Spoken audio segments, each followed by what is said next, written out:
programs and to keep up with the latest history news. Each week, American History TV's Real America brings you archival films that help tell the story of the 20th century. 50 years ago, on July 28, 1965, President Lyndon Johnson held a White House press conference on the reasons for U.S. involvement in the Vietnam War. The president announced that U.S. forces in South Vietnam would increase from 75,000 to 125,000, and that this would make it necessary to increase the draft call from 17,000 to 35,000 a month.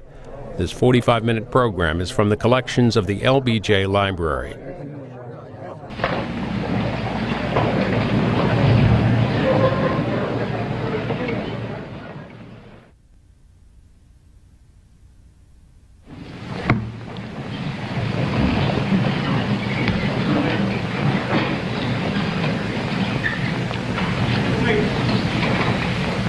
My fellow Americans, not long ago I received a letter from a woman in the Midwest. She wrote, "Dear Mr. President, in my humble way I am writing to you about the crisis in Vietnam. I have a son who is now in Vietnam. My husband served in World War II. Our country was at war. But now, this time, it's just something that I don't understand. Why?" Well, I've tried to answer that question dozens of times and more in practically every state in this union. I've discussed it fully in Baltimore in April, in Washington in May, in San Francisco in June. And let me again now discuss it here in the East Room of the White House. Why must young Americans, born into a land exultant with hope and with golden promise, toil and suffer and sometimes die in such a remote and distant place? The answer, like the war itself, is not an easy one, but it echoes clearly from the painful lessons of half a century. 3 times in my lifetime, in 2 world wars and in Korea, Americans have gone to far lands to fight for freedom. We have learned at a terrible and a brutal cost that retreat does not bring safety, and weakness does not bring peace. And it is this lesson that has brought us to Vietnam. This is a different kind of war. There are no marching armies or solemn declarations. Some citizens of South Vietnam, at times with understandable grievances, have joined in the attack on their own government. But we must not let this mask the central fact that this is really war. It is guided by North Vietnam and it is spurred by Communist China. Its goal is to conquer the South, to defeat American power, and to extend the Asiatic dominion of communism. And there are great stakes in the balance. Most of the non-communist nations of Asia cannot by themselves and alone resist the growing might and the grasping ambition of Asian communism. Our power, therefore, is a very vital shield. If we are driven from the field in Vietnam, then no nation can ever again have the same confidence in American promise or in American protection. In each land, the forces of independence would be considerably weakened. And an Asia so threatened by communist domination would certainly imperil the security of the United States itself. We did not choose to be the guardians at the gate, but there is no one else. Nor would surrender in Vietnam bring peace, because we learned from Hitler at Munich that success only feeds the appetite of aggression. The battle would be renewed in one country and then another country, bringing with it perhaps even larger and crueler conflict, as we have learned from the lessons of history. Moreover, we were in Vietnam to fulfill one of the most solemn pledges of the American nation.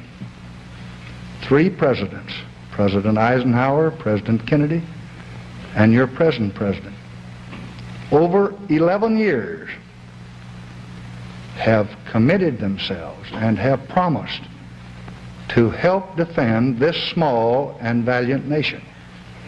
Strengthened by that promise, the people of South Vietnam have fought for many long years. Thousands of them have died. Thousands more have been crippled and scarred by war. And we just cannot now dishonor our word, or abandon our commitment, or leave those who believed us and who trusted us to the terror and repression and murder that would follow. This then, my fellow Americans, is why we're in Vietnam. What are our goals in that war-stained land? First, we intend to convince the communists that we cannot be defeated by force of arms or by superior power. They're not easily convinced. In recent months, they have greatly increased their fighting forces and their attacks and the numbers of incidents. I have asked the commanding general, General Westmoreland, what more he needs to meet this mounting aggression. He has told me, and we will meet his needs. I have today ordered to Vietnam the Air Mobile Division and certain other forces which will raise our fighting strength from 75,000 to 125,000 men almost immediately. Additional forces will be needed later, and they will be sent as requested. This will make it necessary to increase our active fighting forces by raising the monthly draft call from 17,000 over a period of time to 35,000 per month, and for us to step up our campaign for voluntary enlistments. After this past week of deliberations, I have concluded that it is not essential to order reserve units into service now.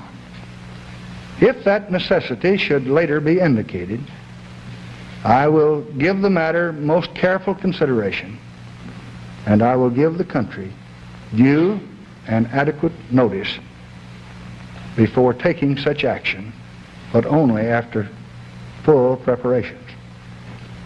We have also discussed with the government of South Vietnam lately the steps that we will take to substantially increase their own effort, both on the battlefield and toward reform and progress in the villages. Ambassador Lodge is now formulating a new program to be tested upon his return to that area. I have directed Secretary Rusk and Secretary McNamara to be available immediately to the Congress to review with these committees, the appropriate congressional committees, what we plan to do in these areas. I have asked them to be able to answer the questions of any member of Congress.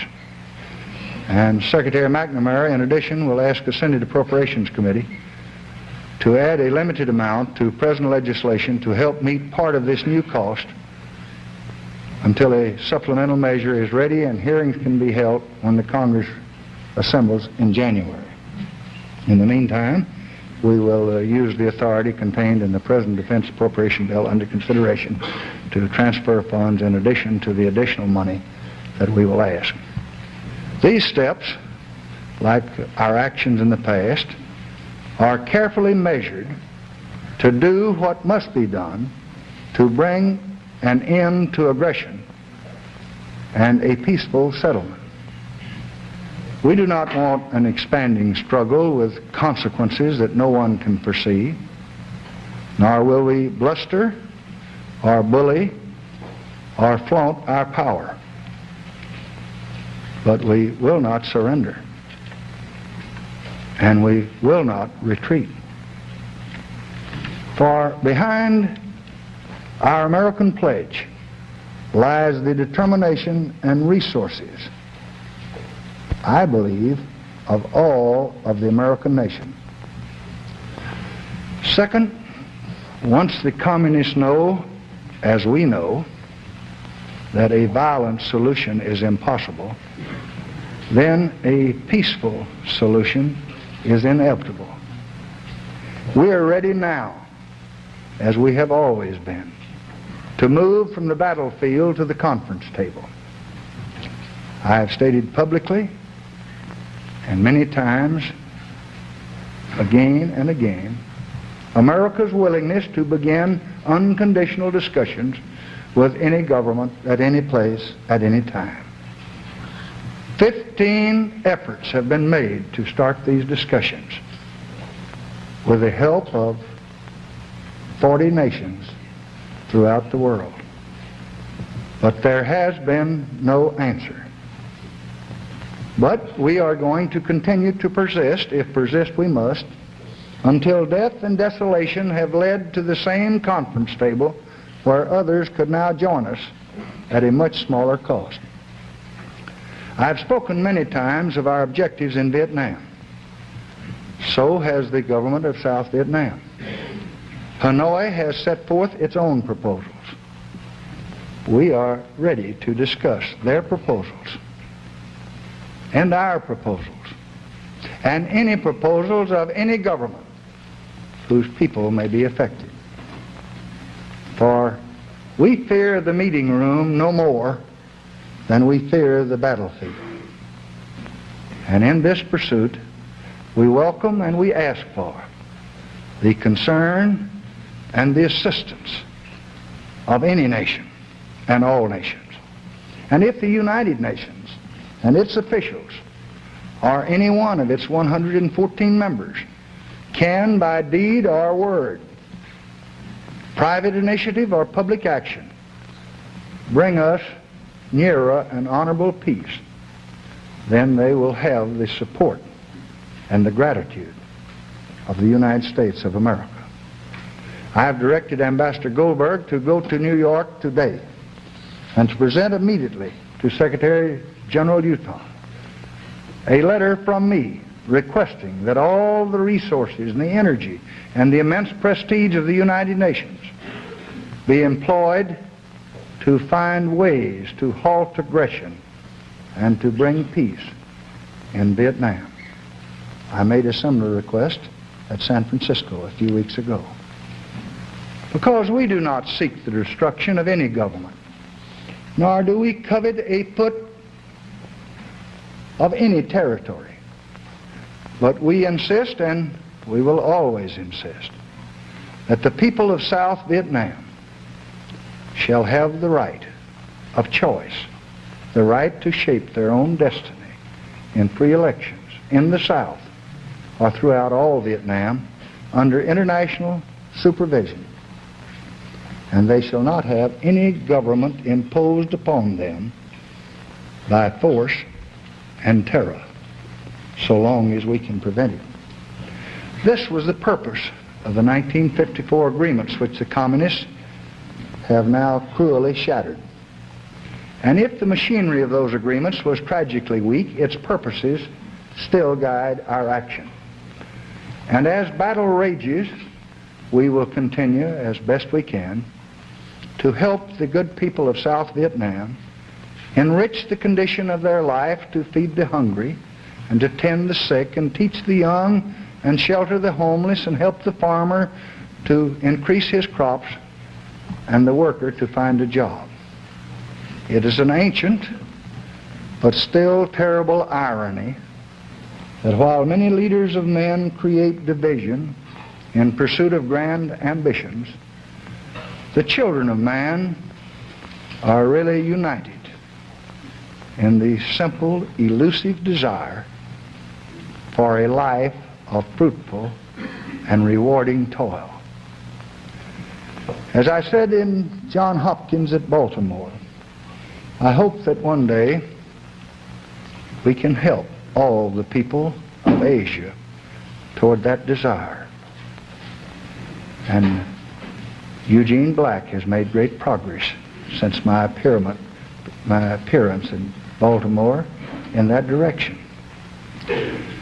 Not as the price of peace, for we are ready always to bear a more painful cost, but rather as a part of our obligations of justice toward our fellow man.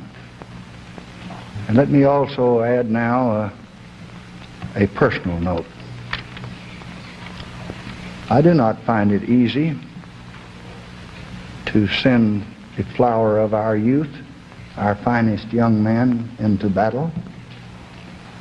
I have spoken to you today of the divisions and the forces and the battalions and the units.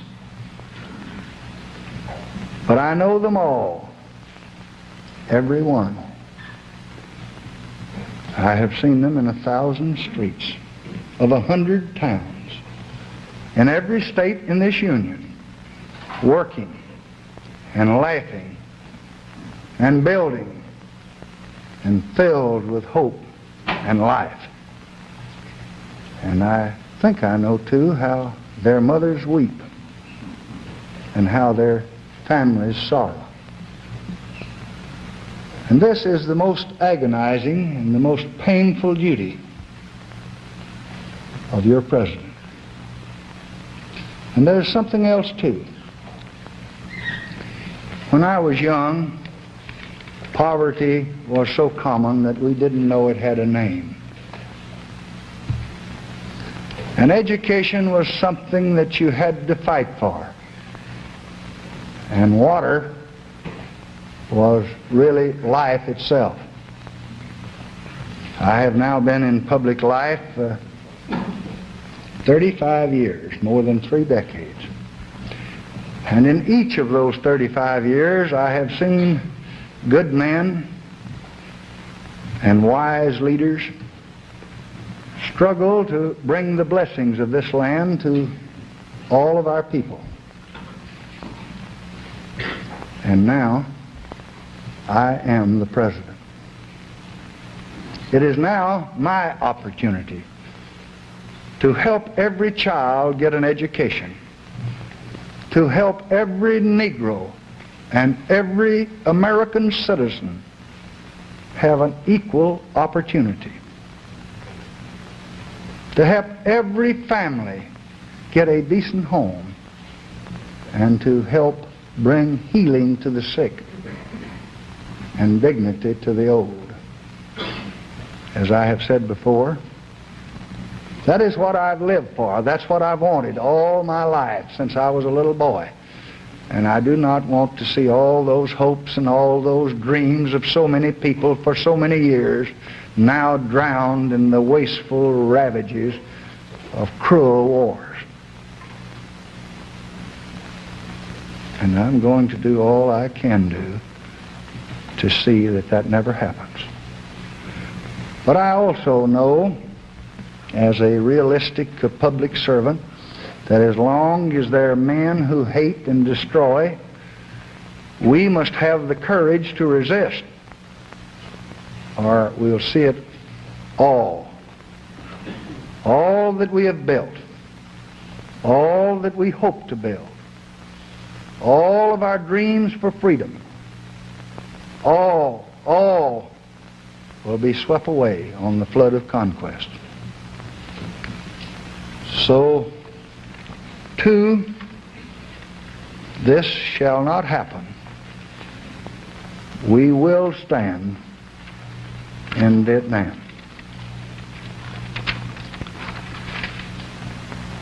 Now, what America is and was and hopes to stand forth as an important national asset, telling the truth to this world, telling an exciting story, is the voice of America. I classify this assignment in the front rank of importance to the freedom of the world. And that is why today I am proud to announce to you the name of the man who will direct the voice of America. He is a man whose voice and whose face and whose mind is known to this country and to most of the entire world. His name is John Chancellor. Mr. Chancellor was born 38 years ago in Chicago. For more than 15 years, he has been with the news department of the National Broadcasting Company. During that time, he has covered the world in Vienna, London, Moscow, New York, Brussels, Berlin, and Washington. Since 1964, he has been with you, one of the White House correspondents. This, I think, is the first time in the history of the Voice of America that a working newspaperman, a respected commentator, and experienced independent reporter has been given the responsibility of leadership and direction in this vital enterprise. I think he understands the challenges that are present and the achievements that are possible. And I am satisfied that the Voice of America will be in imaginative, competent, reliable, and always truthful hands. Stand up, John, will you, please?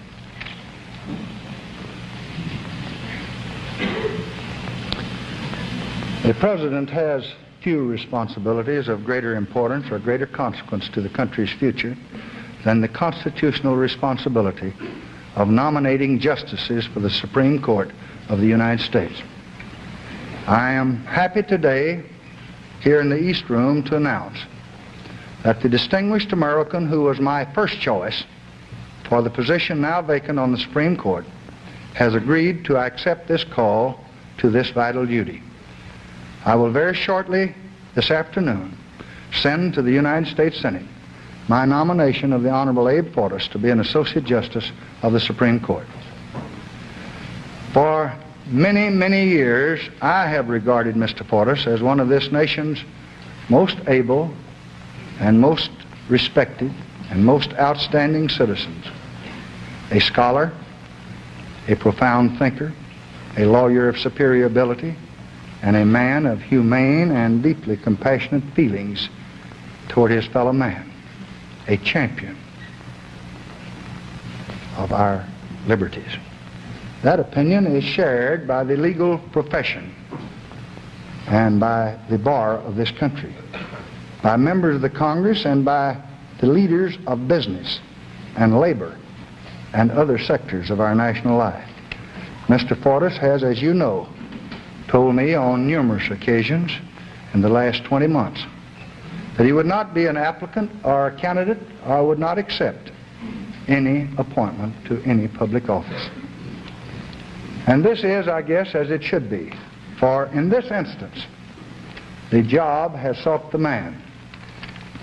Mr. Fortas agrees that the duty and the opportunity of service on the highest court of this great country is not a call that any citizen can reject. So I am proud for the country that he has this morning accepted this appointment and will serve his country as an Associate Justice of the Supreme Court. I will be glad to take your questions now for hearing.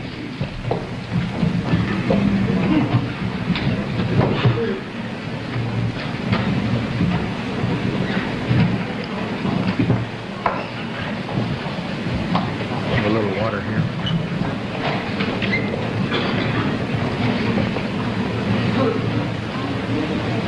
Mr. President, in the light of the decisions on Vietnam, which you've just announced, is the United States prepared with additional plans should North Vietnam escalate its military effort?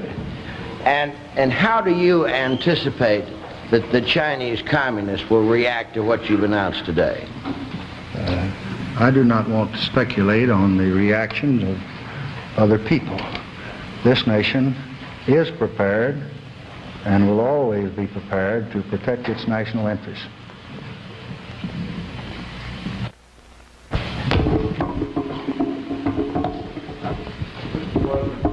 Talked about a timetable in connection with Vietnam. You have said, and you repeated today, that the United States will not be defeated, will not grow tired. Donald Johnson, National Commander of the American Legion, went over to Vietnam in the spring and later called on you. He told White House reporters that he could imagine the war over there going on for 5, 6, or 7 years. Have you thought of that possibility, sir? And do you think the American people ought to think of that possibility? Yes, I think the American people ought to understand that there's no quick solution to the problem that we face there. I would not want to prophesy or predict whether it would be a matter of months or years or decades. I do not know that we had any accurate timetable on how long it would take to bring victory in World War I. I don't think anyone really knew whether it would be 2 years or 4 years or 6 years to meet with success in World War II. I do think our cause is just. I do think our purposes and objectives are beyond any question. I do believe that America will stand united behind her men that are there. And I plan, as long as I am president, to see that our forces are strong enough to protect our national interests, and our right hand constantly protecting that interest with our military, and that our diplomatic and political negotiations are constantly attempting to find some solution that would substitute words for bombs. And as I have said so many times, if anyone questions our good faith and will ask us to meet them to try to reason this matter out, they will find us at the appointed place, at the appointed time, in the proper chair. President, there's a representative of the government of Ghana in Hanoi now talking to the foreign minister of North Vietnam about the war in Vietnam. Do you see any indication of something good will come of these talks? We are always hopeful that every effort in that direction will meet with success. We welcome those efforts, as we welcome the Commonwealth proposal, as we welcome Mr. Davis' visit, as we welcome the Indian suggestion, as we've welcomed the efforts of the distinguished Prime Minister of Great Britain and others from time to time. As I just said, I hope that every member of the United Nations that has any idea, any plan, any program, any suggestion, that they will not let them go unexplored. I'm sorry.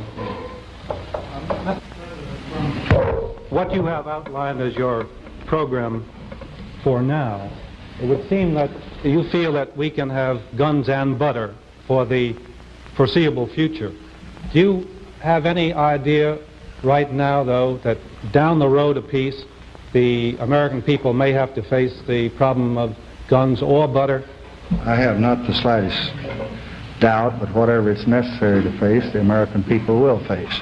I think that all of us know that we are now in the 52nd month of the prosperity that's been unequaled in this nation.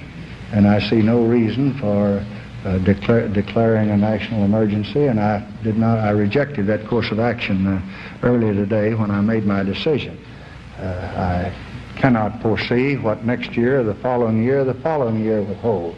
I only know that the Americans will do whatever is necessary, and at the moment we enjoy the good fortune of having an unparalleled period of prosperity with us, and this government's going to do all it can to see it continued.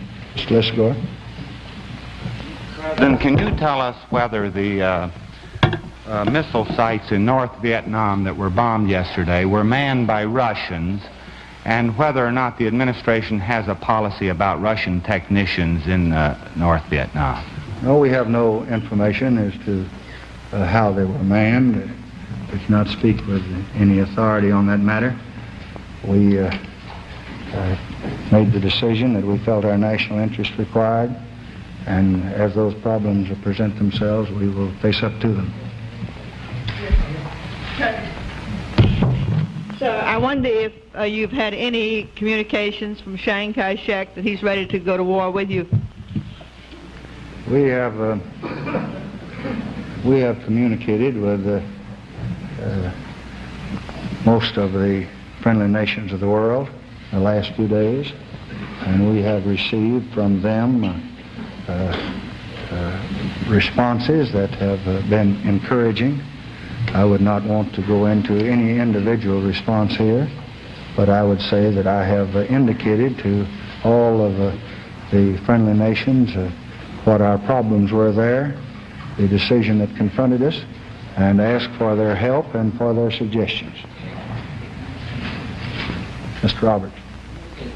Mr. President, given the Russian military involvement or apparent involvement on the side of Hanoi on the one side, and the dialogue which Mr. Harriman has been conducting for you on the other, as well as the disarmament talks in Geneva at the moment, could you tell us whether you believe this war, as you now call it, can be contained in this corner of Southeast Asia without involving a U.S.-Soviet confrontation? We would hope very much that we could, and we will do nothing to provoke that confrontation that we can avoid.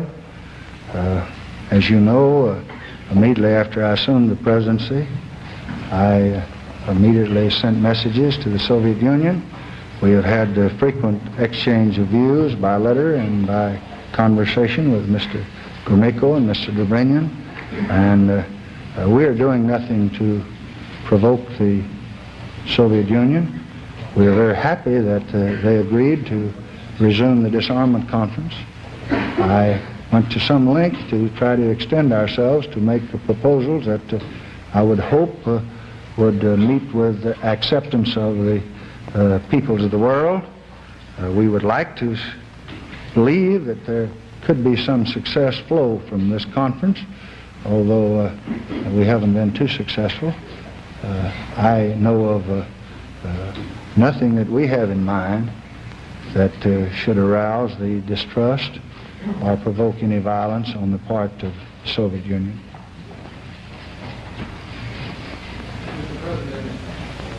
Does the fact that you're sending additional forces to Vietnam imply any change in the existing policy of relying mainly on the South Vietnamese to carry out offensive operations and using American forces to guard American installations and to act as an emergency backup? It does not imply any change in policy whatever. It does not imply any change of objective.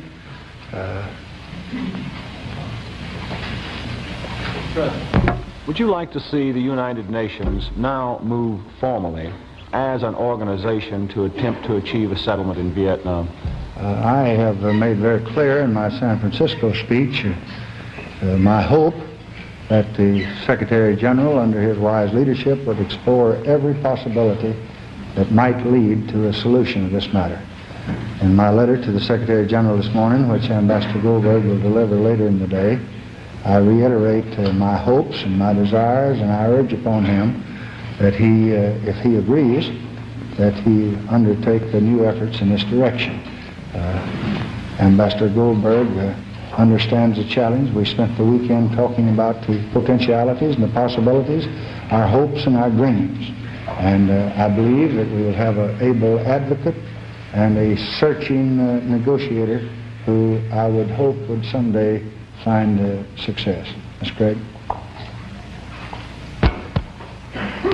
Mr. President, what are the borders of your power to conduct a war? At what point might you have to ask Congress for a declaration? I don't know. That would depend on the circumstances. I can't pinpoint the date on the calendar or the hour of the day.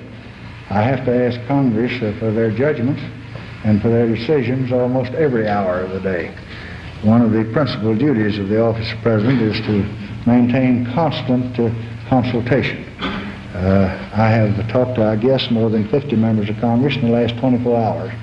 I have submitted myself to their questions, and the Secretary of State and Secretary of Defense will meet with them tomorrow if they're ready to answer any question that they may need. Up to now, we have had ample authority, excellent cooperation, a united Congress behind us, and as near as I could tell from my meetings last night with the leaders and from my meetings today with the distinguished chairman of the committee and the members of both parties, we all met as Americans, united and determined to stand as one.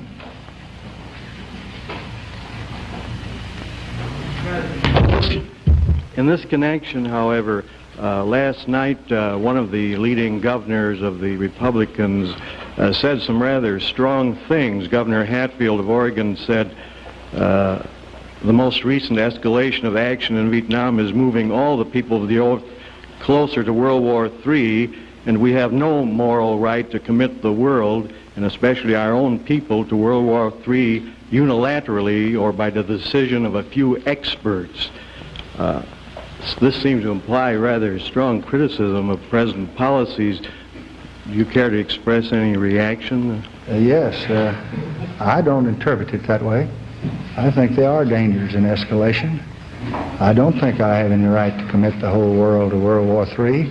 I'm doing everything I know how to avoid it. But retreat is not necessarily the best way to avoid it. I have outlined to you what I think is the best policy. I would hope that Governor Hatfield and the other governors, when they understand what we are doing and when I have a chance to submit myself to their questioning and to counsel with them, would share my view. I know they have the same concern for the American people and the people of the world as I do. And I don't believe our objectives will be very different. As a matter of fact, I asked the governors if they could to come here at the conclusion of their deliberations, and I will have my plane go to Minneapolis tomorrow, and I believe 43 of the 48 have indicated a desire to come here. I will give them all the information I can, confidential, secret, and otherwise, because I have great respect for them and their judgments and their opinions and their leadership, and it's going to be necessary in this effort. I will also have the Secretary of State and Secretary of Defense review with them all their plans and answer any of their inquiries, and we hope resolve any doubts they might have. Miss Nancy? After the week of deliberations on Vietnam, how do you feel in the context of your office we always hear is the loneliest in the world? Nancy, I'm sorry, but the cameras and the microphone, I didn't get your question. Raise the microphone up where I can hear, and you camera boys give her a chance. Mr. President, I say, after the week of deliberations on Vietnam, how do you feel personally, particularly in the context that we always hear that your office is the loneliest in the world? Well, I don't agree with that. I don't guess there's anyone in this country that has as much understanding and as much help and as many experts and as good advice and many people of both parties trying to help them as they are me. Of course, I admit I need it more than anybody else. Mr. President, would you be willing to... Well, Nancy, I haven't been lonely the last few days. I've had lots of callers. Mr. President, would you be willing to permit direct negotiations with the Viet Cong forces in South Vietnam? We have stated time and time again that we would negotiate with any government, any time, any place. The Viet Cong would have no difficulty in being represented and having their views presented if Hanoi for a moment decides that she wants to cease aggression. And I would not think that would be an insurmountable problem at all. I think that could be worked out. Mike? President, to shift the subject just a moment, does your appointment of Mr. Gardner suggest that there will be less interest now in the creation of a separate Department of Education?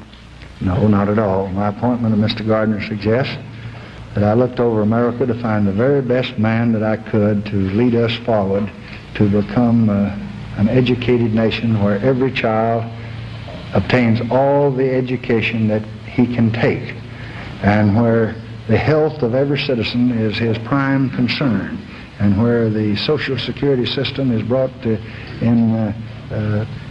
needs with the 20th century. And after canvassing some 40 or 50 possibilities, I concluded that Mr. Gardner was the best man I could get, and I asked his board to relieve him of his duties and release him to the government so that he could furnish the dynamic leadership officially that he has been furnishing unofficially to us. And he told me yesterday morning that he was prepared to do that, and I've remembered that I hadn't asked him what state he lived in, where his permanent residence was, so I put it on the nomination paper, or what party he belonged to. And he rather, well, maybe somewhat hesitatingly said, I'm a Republican. I don't mean that his hesitating meant any particular significance. But I was happy that he said that, because a good many Republicans voted for me, and I don't want to be partial or partisan in this administration, and I like to see leadership of that kind come from the Republican ranks. And so I told him that if he had no objection, I would announce very promptly his appointment, and I hope that he would give us American leadership without regard to party, and that's what I think he will do, and I believe all the nation will be proud of him as we are of Secretary Celebrezzi. Thank you, Mr. President.